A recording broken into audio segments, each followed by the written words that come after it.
పాలనలో మరింత వేగవంతం చేసే పనిలో పడింది కాంగ్రెస్ సర్కార్. అభివృద్ధి సంక్షేమ పథకాలను గ్రౌండ్ లెవెల్లోకి తీసుకెళ్లేందుకు కసరత్తు మొదలుపెట్టింది. అందుకు అనుగుణంగా అధికారుల నియామకంపై ఫోకస్ పెట్టింది. సీఎంఓ నుంచే ప్రక్షాళన స్టార్ట్ చేసింది.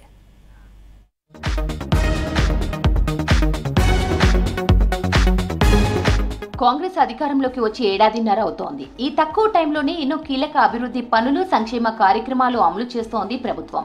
అయితే చేసిన పనులు చెప్పుకోలేకపోతున్నామన్న భావనలో ఉన్నారు ప్రభుత్వ పెద్దలు.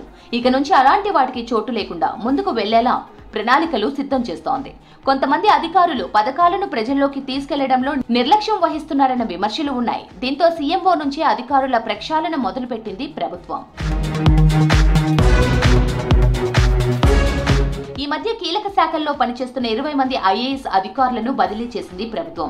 సీఎంఓలో పనిచేస్తున్న సంగీత సత్యనారాయణ, షానవాజ్ కాసిం ట్రాన్స్ఫర్ అయ్యారు. సీఎంఓలో పనిచేస్తున్న మరో అధికారి Chandrashekar Reddy RTI chief commissioner గా వెళ్లనున్నట్లు తెలుస్తోంది. ఉత్తర్వులు వచ్చిన వెంటనే ఆయన కూడా రిలీవ్ కానున్నారు. ఇలా ఒకేసారి 3 అధికారులు సీఎంఓ నుంచే బదిలీ అయ్యారు.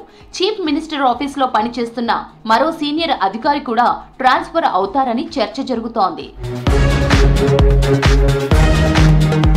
సీఎంఓలో ఇప్పటికే 2 కొత్త అధికారులను నియమించింది ప్రభుత్వం. రిటైర్డ్ ఐఏఎస్ అధికారి శ్రీనివాస్ రాజును సీఎం ప్రిన్సిపల్ సెక్రటరీగా అపాయింట్ అయ్యారు. ఐటీ శాఖ ప్రిన్సిపల్ సెక్రటరీగా ఉన్న జయేష్ రంజన్ ను సీఎంఓలోకి తీసుకున్నారు. మరికొన్ని రోజుల్లోనే మరో 2 అధికారులను సీఎంఓలోకి తీసుకునే ఛాన్స్ ఉంది.